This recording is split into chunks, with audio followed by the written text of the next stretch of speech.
Good afternoon भाइयों बहनों, आशा करता हूँ आप सभी सही होंगे। आज है 7 जुलाई और आज के करंट अफेयर कुछ इस प्रकार हैं। तो पहले आइए टॉपिक पढ़ लेते हैं कि क्या क्या चीज़ें आज हमने पढ़नी है। तो सबसे पहला ब्रिक्स के बारे में आया हुआ है, ठीक है, इसमें ब्रिक्स के बारे में पढ़ेंगे हम पूरा। दूसरा बहुत इम्पॉर्टेंट टॉपिक है, बहुत ज़्यादा इम्पॉर्टेंट टॉपिक है, ठीक है, इसमें हम हैवी वाटर रिएक्टर्स के बारे में पढ़ेंगे, ठीक है।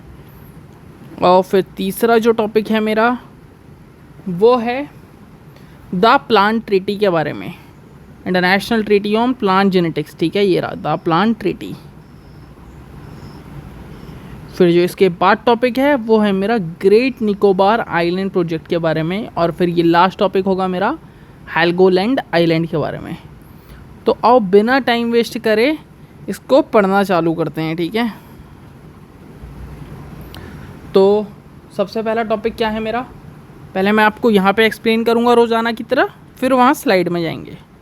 तो पहला टॉपिक आया है मेरा ब्रिक्स समिट के रिगार्डिंग, ठीक है।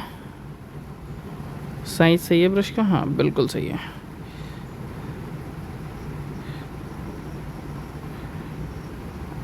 ब्रिक्स समिट के रिगार्डिंग है, आओ पढ़ लो भाई, इसमें है क्या। तो ब्रिक्स समिट जो इस बार होने वाली है वो कहाँ होने वाली है भाई, इस बार जो मेरी ब्रिक्स समिट होने वाली है वो होने वाली है मेरी ब्राज़ील में, ठीक है, ब्राज़ील में होगी 2025 की ब्रिक्स समिट, ठीक है। और नए नए नेशंस को इनवाइट करा है इन्होंने, कौन कौन से को इनवाइट करा है वो यहाँ पे लिख लो। न्यू इनवाइट करा है इन्होंने बेलारस को, Bolivia, Kazakhstan, Cuba, Nigeria, Malaysia, Thailand, Vietnam, Uganda, Uzbekistan, ठीक है। ये आपको याद नहीं करना, बट इनको इनवाइट करा है वो मैंने आपको बता दिया। फिर क्या है, फिर देखो 2021 में इंडिया के पास ब्रिक्स की चेयरमैनशिप थी, क्या थी, चेयरमैनशिप थी। और उस टाइम जो इसका थीम था, थीम क्या था भाइयों बहनों, कलर कहाँ गया अपना, पिंक कलर मिल नहीं रहा, ये लगा दो। तो जो उस टाइम इसका थीम क्या था, थीम था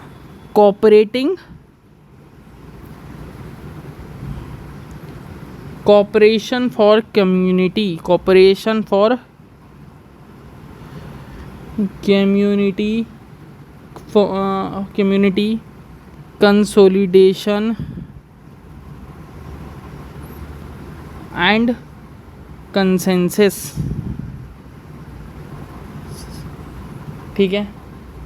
अब जो ब्रिक्स समिट होने वाली है वो होने वाली है, अब इंडिया के पास जो ये थीम जाएगा 2026 में जाएगा, इंडिया को मिलेगा, ठीक है। फिर थोड़ा सा और आगे बढ़ते हैं, अब ब्रिक्स के बारे में जान लो थोड़ी बहुत चीज़ें। 2024 में इसमें कितने नेशंस थे, कितनों ने ज्वाइन करा था, इजिप्ट ने, इथोपिया ने, ईरान ने, यूएई ने ज्वाइन करा था, ठीक है। 2025 में देखो इंडोनेशिया ने कर लिया, ठीक है। अब देखो टोटल मेंबर कितने हो गए, जो टोटल मेंबर हैं वो अब 10 हो गए हैं, Brazil, Russia, India, China, south Africa, Egypt, Ethiopia, Iran, UAE और इंडोनेशिया, ठीक है। ये अब परमानेंट मेंबर हो गए हैं, ठीक है, 10 मेंबर हैं अब आओ इसमें देख लेते हैं, ठीक है। इतना ही था इसमें, और मैंने यहाँ पे थोड़ा डिटेल में लिखा होगा। तो इंटर गवर्नमेंटल ग्रुपिंग है, स्टार्टिंग ब्रिक, हाँ 2011 में ब्रिक था ये, इसमें साउथ अफ्रीका नहीं था, ब्राज़ील, रशिया, इंडिया, चाइना, ठीक है, यही था। फिर 2011 में साउथ अफ्रीका ने ज्वाइन करा और तब से इसको ब्रिक्स कहने लगे। इसके मेंबर हैं BRICS plus Egypt plus Iran plus UAE, Ethiopia और इंडोनेशिया, ये आपको मैंने सब बता दिया, ठीक है, ये भी बता दिया। 2009 में पहला समिट हुआ था, 16 जून को हुआ था, ठीक है। 2021 में इंडिया के पास चेयरमैनशिप थी और 2026 में करेगा आने वाले टाइम में। अब ये ब्रिक्स के बारे में इम्पॉर्टेंट चीज़ है, ये पढ़ लेना। जो न्यू मेंबर है वो लिखा हुआ है 2006 में देखो ब्राज़ील, रशिया, इंडिया, चाइना थे। 16 जून को इसने ज्वाइन करा। पूरी हिस्ट्री इसमें लिख दी, ठीक है। आप इसको ओवरव्यू भी कर लेना बस एक बार, वैसे उतना काम का नहीं है बट मैंने इसको पूरा लिख दिया आपके लिए। मैंने फ़ोटो लगा दी, आप चाहो तो इसका स्क्रीनशॉट ले लेना प्रॉपर, या ये पीडीएफ में आपको प्रोवाइड कर दूंगा, ठीक है। ब्रिक्स हो गया, ठीक है, जितना आया हुआ था उतना सब बता दिया मैंने आपको। अब बढ़ते हैं हैवी वाटर रिएक्टर के बारे में। तो why this is in news, सबसे पहले तो ये देख लो, क्योंकि इसको अप्रूवल मिल गया है। किसके बारे में पढ़ रहे हैं अब? हैवी वाटर रिएक्टर, ठीक है। तो हैवी वाटर रिएक्टर के बारे में पढ़ेंगे। अब देखो ये न्यूज़ में क्यों है, क्योंकि इंडिया को हैवी वाटर रिएक्टर का लाइसेंस मिल गया है, ठीक है। ठीक है ना, हाँ। एटॉमिक एनर्जी को कंट्रोल करने वाला बोर्ड AFRB ने, ठीक है, AFRB ने इसको लाइसेंस मिल गया है। किसने दिया है? NPCIL, ठीक है। इसको लाइसेंस किसने दिया है? AFRB ने। और क्या क्या है? दो न्यू रिएक्टर को लगाने के लिए, कहाँ पे?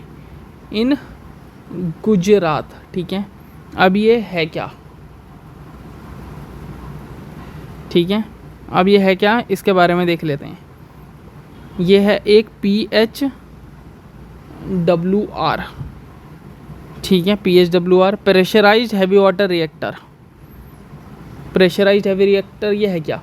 ये ऑपरेट होता है, नेचुरल यूरेनियम को एज आ फ्यूल लेता है, ठीक है। वाई, अब इसके लिए इतना क्यों करा है तो उसको देख लो, क्योंकि जो ये है ये कॉस्ट इफेक्टिव है, फ्यूल अवेलेबिलिटी है, और एनर्जी सिक्योरिटी मेंटेन करेगा, और सबसे मेन बात इंडिजीनियस टेक्नोलॉजी है, ठीक है। नेचुरल यूरेनियम से करेगा और D2O का भी यूज़ करेगा। D2O को एक्ट करेगा इसमें मॉडरेटर और कूलेंट का, ठीक है। ये करेगा, स्लो डाउन कर देगा ओवरऑल, किसको? स्लो डाउन कर देगा इलेक्ट्रॉन्स को, फास्ट मूविंग इलेक्ट्रॉन्स को, ठीक है। पढ़ लिया वाई क्यों है ये। अब देखो इंडिया के पर्पस में देख लो, जो इसकी कैपेसिटी होगी वो 8.18 वाट की होगी, मतलब 2.8% टोटल इलेक्ट्रिसिटी करेगा, ठीक है। 24 ऑपरेशनल हैं इसमें, एक 19 का, एक 2 का और एक 2 का, ठीक है। HPWR, BWR और PWR, ठीक है। इनकी फुल फॉर्म लिख लो अब। ये है प्रेशराइज्ड हैवी वाटर रिएक्टर, ये है बॉयल वाटर रिएक्टर, ये है प्रेशराइज्ड वाटर रिएक्टर। इसका अब टारगेट देख लो, टारगेट क्या रखा है कि 2047 तक इससे हम 1000 गीगावाट जनरेट कर लेंगे, ठीक है। पढ़ लिया, यही था इसके बारे में। और अब एक और चीज़ है, फास्ट ब्रीडर रिएक्टर, उसके बारे में भी बता ही देता हूँ जब इतना पढ़ ही लिया है तो। ये पॉल्यूशन जनरेट करता है फ्यूलिंग में, ठीक है, हाँ। और लिक्विड सोडियम इसमें कूलेंट का काम करता है, ठीक है। और पढ़ो, और ये तमिलनाडु में है, ठीक है। कैन यूज़ स्पेंट फ्यूल, ठीक है। ये था इसके बारे में। अब आइए फ़ोटो में चलिए, फ़ोटो में डिटेल में और पढ़ लेते हैं। AFRB, यही कहा था मैंने, एटॉमिक एनर्जी को कंट्रोल करने वाला बोर्ड है। NPCIL को लाइसेंस दिया गया 2 न्यूक्लियर रिएक्टर लगाने के लिए, ठीक है। AFRB ने NPCIL को लाइसेंस दिया है कि आप 2 रिएक्टर लगाइए। PHWR ये गुजरात में लगेगा। प्रेशराइज्ड हैवी वाटर रिएक्टर पढ़ लिया। न्यूक्लियर रिएक्टर में हैवी वाटर का यूज़ न्यूट्रिएंट को धीमा करने हेतु होता है। यहाँ बता दिया था मैंने आपको कि हाँ, मॉड्यूलेटर कूलर, ठीक है, हाँ। और इंडियाज़ करंट स्टेटस, इसकी कैपेसिटी इतनी है, 24 रिएक्टर हैं। 2030 तक 30 गुना कर देंगे हम इसे, 100 गीगावाट। और फर्स्ट प्रोटोटाइप फास्ट ब्रीडर है रिएक्टर 2026 तक, ठीक है। प्लूटोनियम बेस्ड मिक्स ऑक्साइड, ठीक हो गया, ये पढ़ लिया। अब ये मैप में देख लेना भाई, इसमें मैंने रिएक्टर्स का नाम बता दिए हैं सारे। ये इंडिया ने रशिया की मदद से बनाया है, ठीक है। ये रिसेंट में न्यूज़ में था, इसके ऊपर ध्यान देना है, तमिलनाडु में है। और ये कर्नाटका में है, मद्रास में। ये काइगा जनरेटिंग सिस्टम है, ये तारनपुर है, ये है, ये है, ये है। ठीक है, बात कर लेना। अब बढ़ते हैं हम अपने तीसरे टॉपिक की ओर, द प्लांट ट्रीटी। इसको हम also called international speed treaty भी कहते हैं। विश्व में फूड सिक्योरिटी को इंश्योर करता है। इंडिया इसका मेंबर है। Article 10 multilateral system for access and benefit sharing. Article 11 विभिन्न देश में अपने पौधों को साझा करना। Annex 1 list crops 35। ठीक हो गया, हाँ। Part MLC। अब इसके बारे में लिख लेता हूँ मैं आपको, यहाँ पे आपको इसके बारे में बता देता हूँ। ठीक है, किसके बारे में बताना है मैंने? The plant treaty. Plant treaty India member है, हाँ भाई है। और क्या है ये? इसको अडॉप्ट करा गया था 2001 में और ये फोर्स में आया था 2004 में। किसके अंडर में? Under FAO UN। ठीक है, इसका एम क्या है? इसका एम है ग्लोबल फूड सिक्योरिटी को मेंटेन करना। ग्लोबल फूड सिक्योरिटी को मेंटेन करना और प्रमोट करना, promoting fair and equitable sharing of benefits. Sharing of benefits ठीक है। और इंडिया की ओर से इसे इंडिया ICAR इसे रिप्रेजेंट करता है, इंडिया।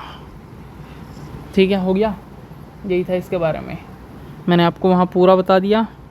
ठीक है, ग्रेट निकोबार प्रोजेक्ट पढ़ लेते हैं अब। ग्रेट निकोबार 72,000 करोड़ का मेगा इंफ्रास्ट्रक्चर प्रोजेक्ट है। शोम्पियन ट्राइब वहाँ की PBTG है जो खतरे में है, और नेकोबियन ट्राइब ये वहाँ की ट्राइब्स हैं। ओंगी ट्राइब्स, अंडमान निकोबार। अंडमान निकोबार के मध्य 10 चैनल। ठीक हो गया, अब इसको यहाँ देख लो यार, क्या है ये? Great Nicobar project. Great Nicobar project यह है 72,000 करोड़ का प्रोजेक्ट। ठीक है, इसमें क्या बना रहे हैं? ये वहाँ को डेवलप कर रहे हैं, वहाँ पे न्यू टाउनशिप बना रहे हैं। 450 MVA का वहाँ पे एक पावर प्लांट लगा रहे हैं। ठीक है, एक ग्रीन फील्ड एयरपोर्ट बना रहे हैं। ठीक है ना, हाँ। क्या कर रहे हैं? एयरपोर्ट बना रहे हैं। ठीक है, इसका रेलिवेंस क्या होगा? ये क्लोजनेस बढ़ा देगा, close to Indo Pacific check point. ठीक हो गया है ना, हाँ। टू काउंटर चाइना इन्फ्लुएंस, कि काउंटर कर सकते हैं हम चाइना का इन्फ्लुएंस। और क्या क्या कर सकते हैं? और कर सकते हैं सर्विलांस कर सकते हैं वहाँ का, नेवी, एयरफोर्स। और क्या कर अब इसके कंसर्न्स देख लो भाई। कंसर्न भी तो होंगे ही ना यार। कंसर्न है इन्वायरमेंट एंड इकोनॉमिक इम्पैक्ट। वहाँ पे मैनग्रूव्स हैं, कोरल रिलीफ हैं। ठीक है, और लेदर बास टर्टल है वहाँ पे, इन सबको हार्म होगा। ठीक है, और ट्राइबल राइट्स एंड डेवलपमेंट। यहाँ पे शोम्पियन ट्राइब रहती हैं, उनका वायलेशन होगा FRA 2006 का। ठीक है, और क्या क्या होगा? एक यहाँ पे टर्म 10 डिग्री रहती है, उसको याद रखना। ये अंडमान है, ये बीच में 10 डिग्री चैनल से सेपरेट है निकोबार। ठीक है, यहाँ की इम्पोर्टेंट ट्राइब कौन सी है? वो है शोम्पेन ट्राइब। ठीक है, याद रखना ये चीज़ें। अब लास्ट हैं वो देख लो, हेलोगेनलैंडी जर्मनी में है। ये बना हुआ है रेड सैंडस्टोन का, नॉर्थन सी क्लिफ्स में है। वह पहला फॉर्म था क्वांटम मैकेनिज्म का। ठीक है, यहाँ लिख दूँ क्या? इसको लिखी दो, चलो छोटे में आ जाएगा ये तो। क्या है ये? हेलगोलैंड है क्या भाई? ये है एक पोर्ट है जो कि जर्मनी में है। ठीक है। और क्या है, नॉर्थ सी के वहाँ पे, नॉर्थ सी के अराउंड ये बना हुआ है, मेड ऑफ रेड सैंडस्टोन, ठीक है। और क्या है, ये प्रसिद्ध है क्लीन एयर के लिए, नन फॉर क्लीन एयर। यहाँ से बर्थ हुआ था, बर्थ ऑफ क्वांटम थ्योरी, ठीक है। बस इतना ही है इसके बारे में।